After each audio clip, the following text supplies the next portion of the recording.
Good afternoon, everybody. Mic okay? Yes, okay. We are going to get started on time because we have four of us presenting today. So today we're going to bring you the findings of our project in partnership with EAST and funded by the IMLS to explore strategies to enhance the diversity of institutional participants and the collective collection itself in shared print programs. I'm Terry Galloway, the Executive Director of SCELC and PI for the grant that we'll be speaking about today. I'm also joined by Jason Price of SCELC, as well as Nancy Hampton, Library Director of Xavier University of Louisiana, and Romelia Salinas of Mount San Antonio College, both who are members of our Community Council. Okay, so just a quick overview to set the context for this project. The funding from IMLS covered three aspects of the work that we will summarize today in brief. This was a joint opportunity for EAST and SCELC to look at our existing program reviews and to use those to engage with HBCU and HSI library leaders. Those are historically Black colleges and universities and Hispanic serving institutions. So with those leaders, we wanted to identify ways to improve diversity in our programs. And this was rooted in needs that we had articulated and findings that we were seeing that the diversity of the collections at minority serving institutions, or MSIs, was not being preserved through retention commitments and thus was at risk for loss. The second piece of the project was a collection analysis effort to examine the retention commitments and collection diversity. And finally, the third part of the project was to make recommendations for the future of preservation and access in shared print programs to incorporate the findings. Our format today is something new we're trying, a little experimental. Jason and I will include summaries of the findings from each of these areas, and then our two community council members will share their critical perspectives on the project work. We've asked them where they can to bring their individual perspectives as well as their recollections of the council perspectives to really give you some insight into the dialogue that shaped this project.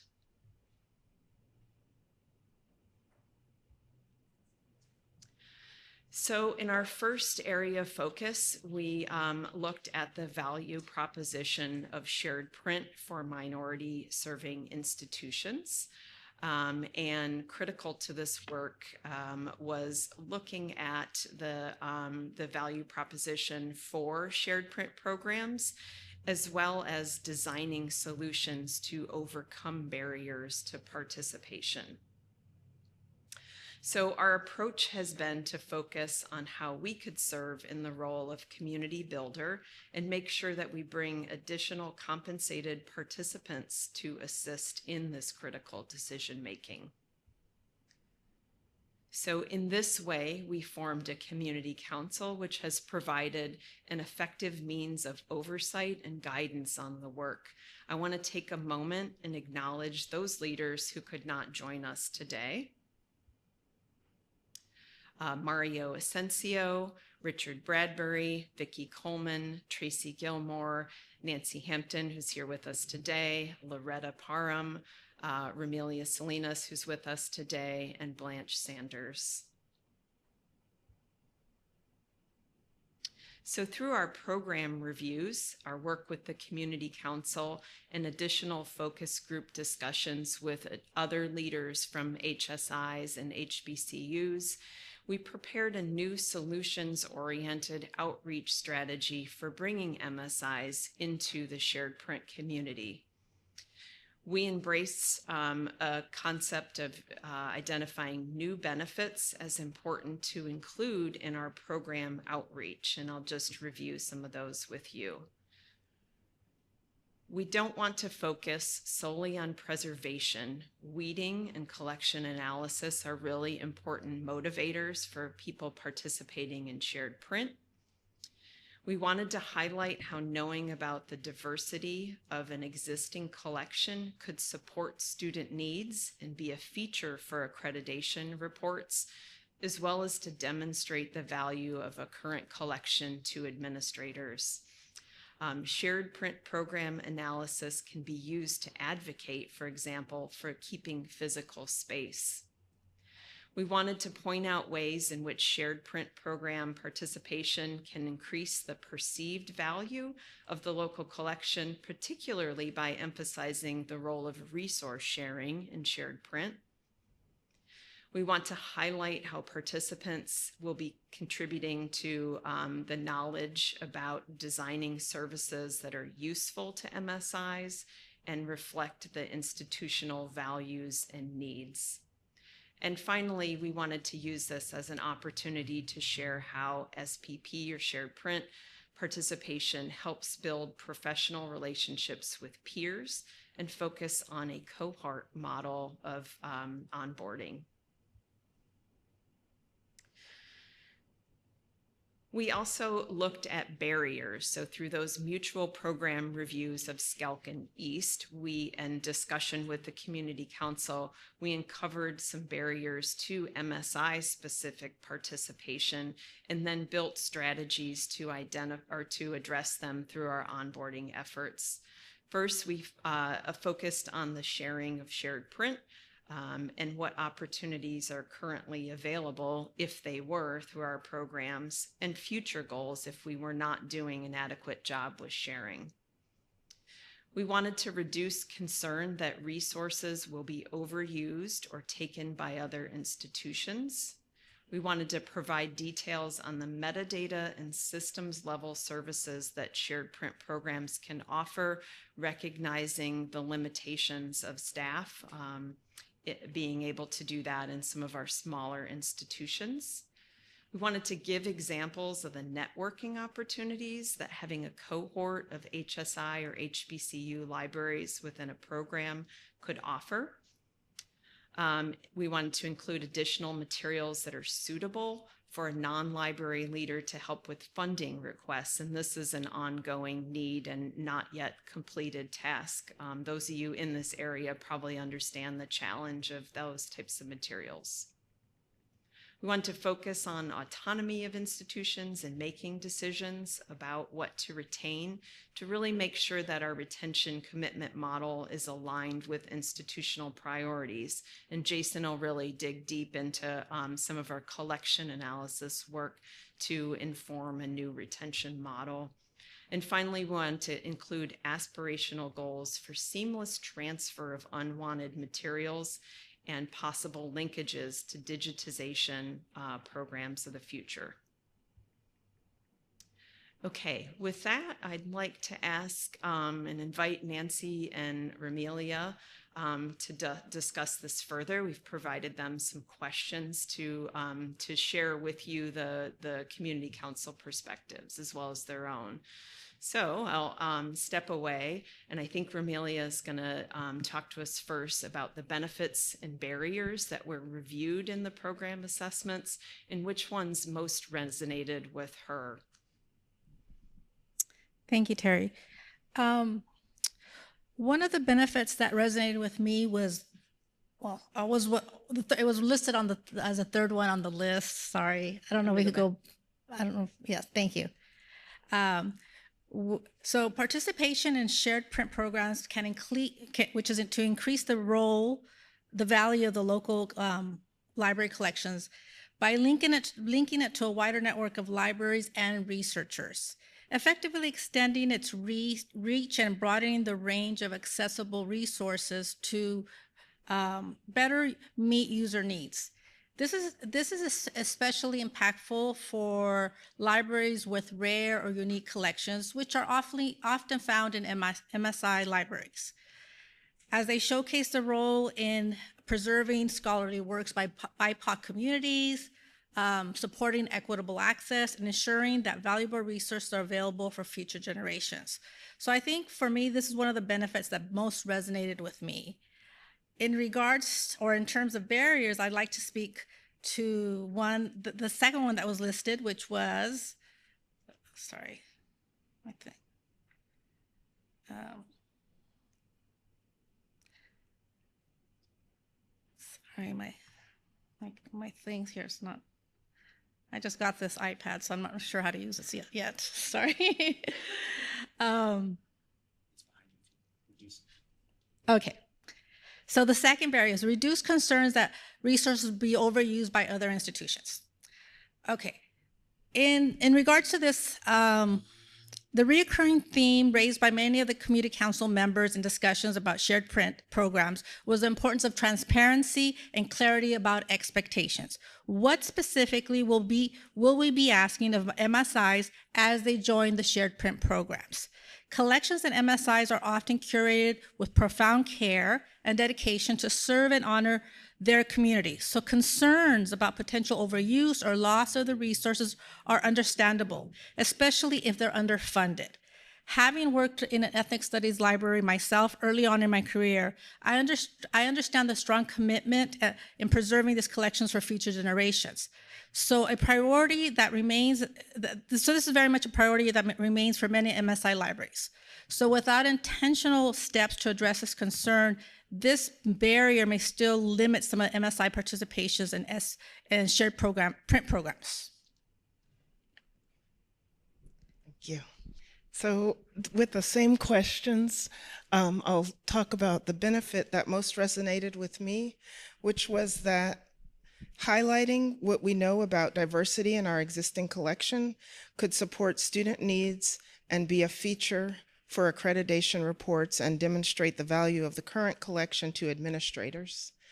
I especially appreciated the idea that SPP program analysis could be used to advocate for keeping physical space, because at Xavier University, which is where I work, we would like to use SPP analysis to advocate for the removal of some collapsible shelving units that we have that are over time increasingly being, the books on them are increasingly being replaced by electronic resources. It's expensive to remove them, so we really need a good justification. We have also used SPP to demonstrate the value of our theology collection, which consists mainly of Black Catholic materials, and we've used it to demonstrate the value of our civil rights collection, which students prefer to have in print. It's just a preference for them.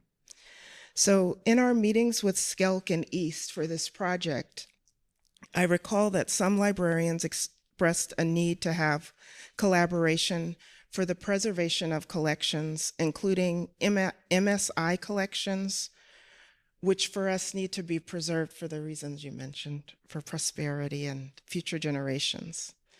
So another benefit that we can point out in which SPP participation can increase the perceived value of the local collection, particularly by emphasizing the role of resource sharing and shared print. The barrier that most resonated with me on the next slide was the focus on autonomy of institutions and making decisions about what to retain to ensure the model is aligned with the institutional priorities. And going through developing a process for weeding for shared print collections and going through a process of determining what you can take off the shelf or take out of circulation in order to preserve it can be problematic. So if you have a book that's circulated a lot and needs to now retire to the rare book room, going through a lengthy process of determining how to remove it from the shared print program can be complicated. So for the second question, I do think that SPPs should be proactive in expanding their membership to MSIs. The expansion has the potential to extend our accessibility to larger collections that go or share the print collections with larger universities that have larger collections. And I also believe that SPP should be proactive in identifying MSIs that would like to participate in these programs. My school is under-resourced, and we don't have the staff to go out and search for the opportunities to participate in shared book or shared print programs, but we are open to those opportunities, and when they are presented to us, we consider them. So those were my thoughts. If I'm going to go ahead and answer the second question. So why do I think it's important? In answering this question, I'm going to go ahead and answer this question from the HSI perspective. For Hispanic serving institutes, I think it's important because HSIs were not necessarily established as institutions to serve the needs of Latinx communities. Although these institutions have met the enrollment threshold of 25% Hispanic Latinx students, their trajectory of earning this designation have not always been linked to aligning services and resources to meet the needs of this particular community. This is particularly true of library collections. Just because a college or a university is an HSI does not mean that efforts have been made to establish collections that reflect the population, this population. So participating in shared print programs can be beneficial for HSI institutions, as it may increase access to relevant materials to meet the information needs of this growing student group. However, on HSI campuses that do have specialized Chicano Latino studies libraries, because they do exist, participation in shared print programs may support the ongoing preservation of these collections, as there is a risk of these collections being lost. This is particularly true of smaller library institutions, especially as Nancy already mentioned, during these times when there is a push for repurposing of space. And this was something that was repeatedly shared by members of other members of the community council during our meetings. So these are some of the reasons why I think HSIs should join shared print programs. Why should they not? MSI libraries often have unique institutional identities closely tied to serving their communities. Joining shared print programs with a broader mandate could dilute their mission by requiring them to adapt shared goals that do not fully align with their specialized focus. As shared print programs emphasize shared responsibilities for preservation, which kind of aligns to Nancy's comments, they might pressure MSIs to prioritize materials that serves the shared program's goals rather than their own community needs.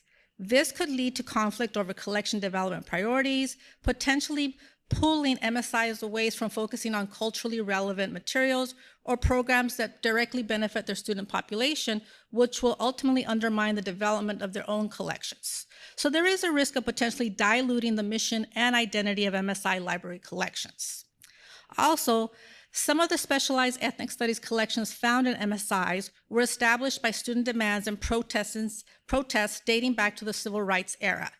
They are cherished collections that symbolize symbols of dignity and representation within their institutions. So we have to respect the fact that the existence of many of these libraries is a constant struggle, and there is a distrust of mainstream systems and structures. So maybe for some of these libraries, joining a shared print program will not be possible. Thank you. So in addition to offering opportunity to voice the perspectives of the HSI and HBCU communities about our program growth objectives, we also asked the Community Council to work with us on our second goal. And Jason's going to give us some background on how we worked to test diversity audit strategies, including bibliographic analysis techniques.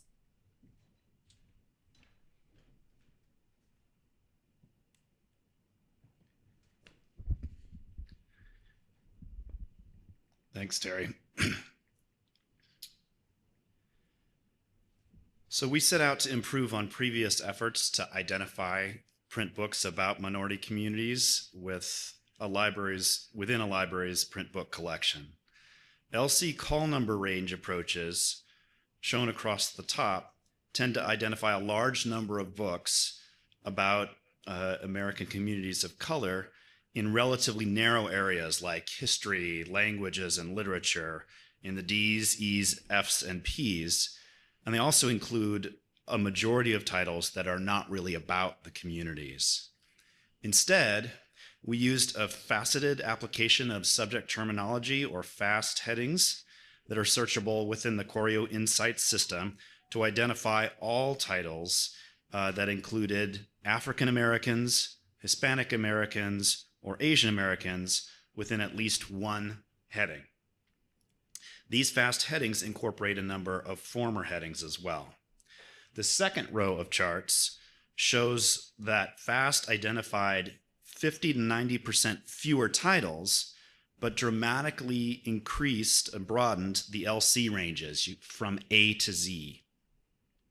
Samples from the title list confirm that these titles really are about their respective communities, representing a vast improvement over the LC range-based approach. Further analysis of the FAST headings we were using suggested they needed expansion. We added between 5 and 20 alternate or more specific FAST headings for each of the three communities and stemmed each one to include both plural and singular versions to expand the search. These figures show the number of unique titles matching the original narrower search as a percentage of the new total. The expanded search increased the title counts for each community, increasing the total by about 50% for African Americans and about 5 times for books about Hispanic Americans and Asian Americans. These totals gave us the ability to think differently about shared print program participants' collections.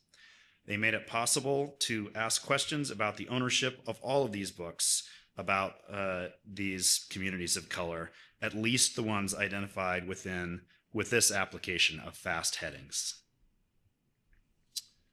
The next 3 slides explore ownership of the titles matching this broader set of FAST headings in expanding contexts. The data show patterns in historically Black colleges and universities, and we expect similar patterns in Hispanic serving institutions.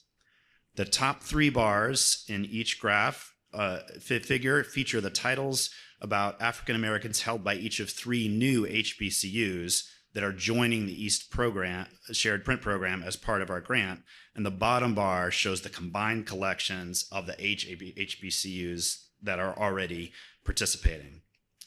The leftmost portion, yellow portion of the bar, shows the number of titles that are uniquely held by each HBCU. The rightmost green portion is the number of titles about African Americans held both by the HBCU and at least one other member of the East program.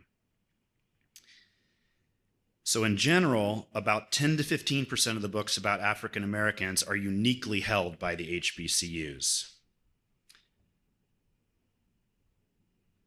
Next, we can take a step back and look at these same data in the same library's collections in that broader context. Here, books about African Americans held only by other members of East that are not HBCUs are shown in the rightmost portion of the bars in blue.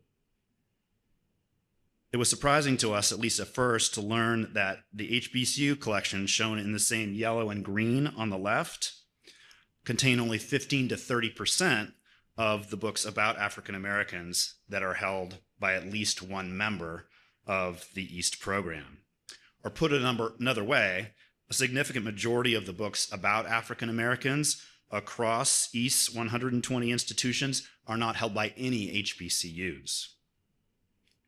We began to realize that a shift in focus to predominantly white institutions and what they can do to ensure effective retention and access to books about African Americans would also be an important part of our planning grant effort.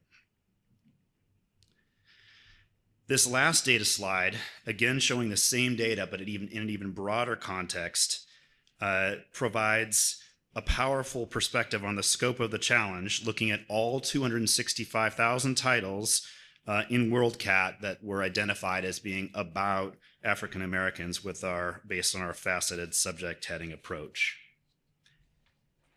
Here, the rightmost segment of the bars in fuchsia reveal that about 80% of the titles about African Americans are not held by any of the institutions in East, which is the largest shared print program in the United States.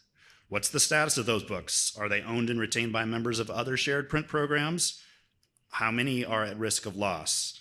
In that way, we can start to think, okay, what can shared print programs do to address what's going on with that 80% of the titles? But first, we wanted to ask Nancy or Amelia to share their perspectives on using this fast-paced approach to identifying books about African Americans in library collections, or about communities of color in library collections. So starting with you, Nancy, should collection analysis use reductive techniques like FAST? Why or why not? I think we should use these techniques like FAST to analyze our collections. The reductive techniques such as FAST without human oversight, however, can be harmful. So I would like to see FAST used with a person who has subject matter expertise, or at least knowledge or familiarity, looking over the FAST process. And one thing that we spoke of is that FAST does not get into the identity of the author necessarily. And so a person who happens to be Black but writes a book about botany might not be identified in the FAST tool. And so one of the titles that comes to mind for me is Lessons from Plants, and it was written by Dr. Baranda Montgomery and published by the Harvard Press. But if you don't know that Dr. Montgomery is a person of color, you would just look at the book with the cover is nondescript. I mean, if you wanted to judge a book by its cover, you would just not be able to identify its author as being a person of color. And so that book could be discarded without realizing its value to an HBCU. So.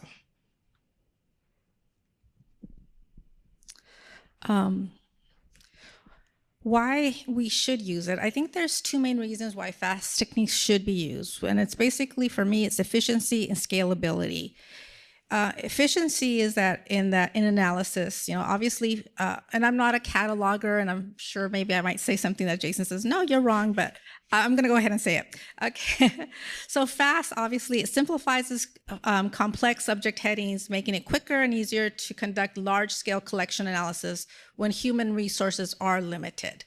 So it can analyze large amounts of titles quickly and efficiently. So just in itself, I think that's one of the reasons why we should be using it.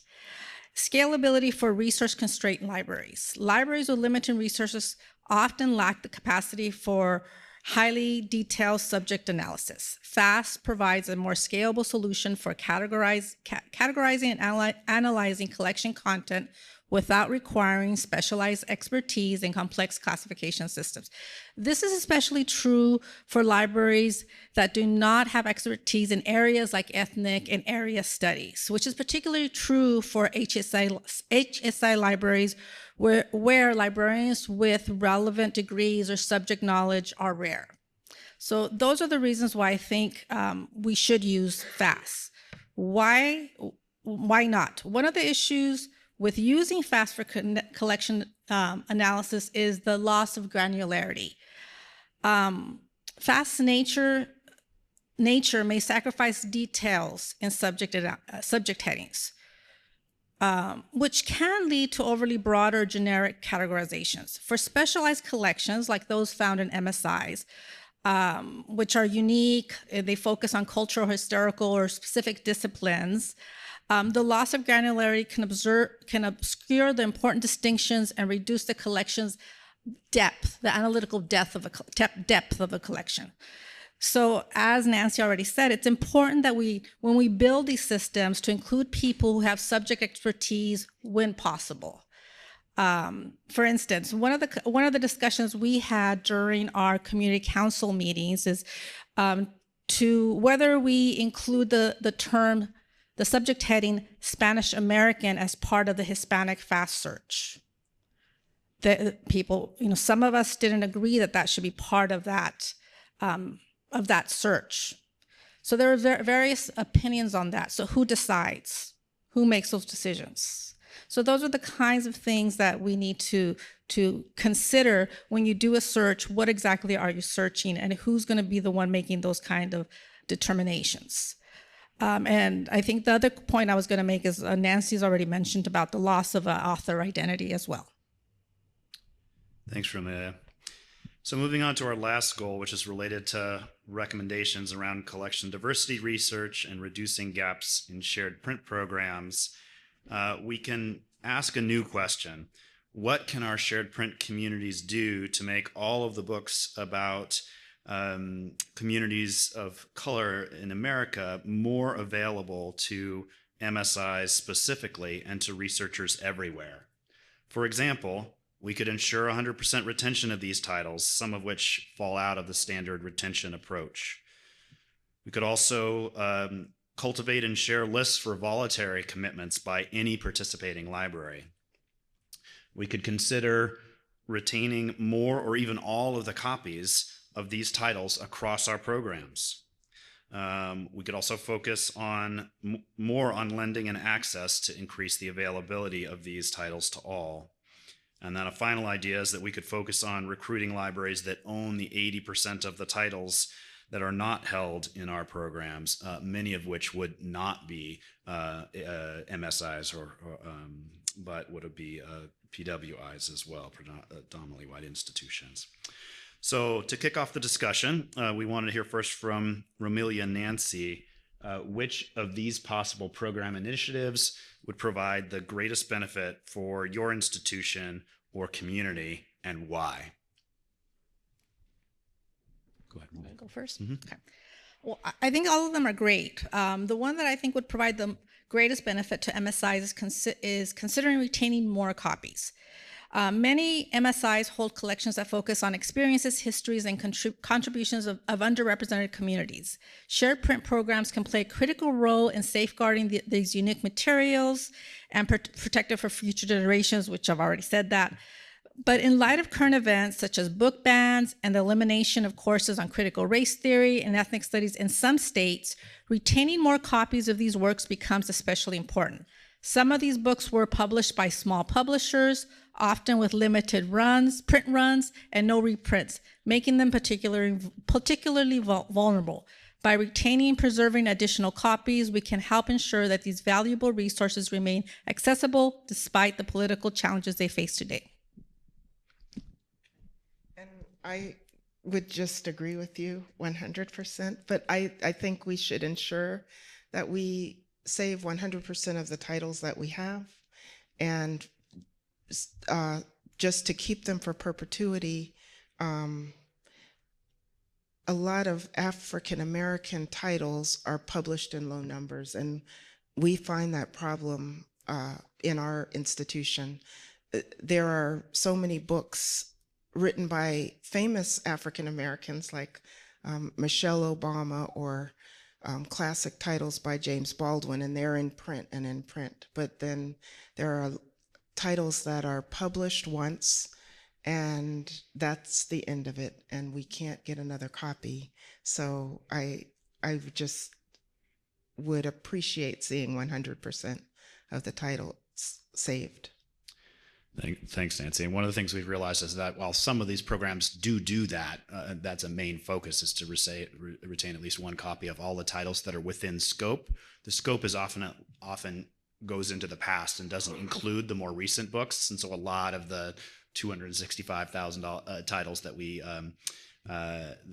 identified would be from more recent times. And so making sure that those are added into our collection and our retention commitments is one step forward we might be able to take. I think with that, we want to open it up to questions or comments from the audience.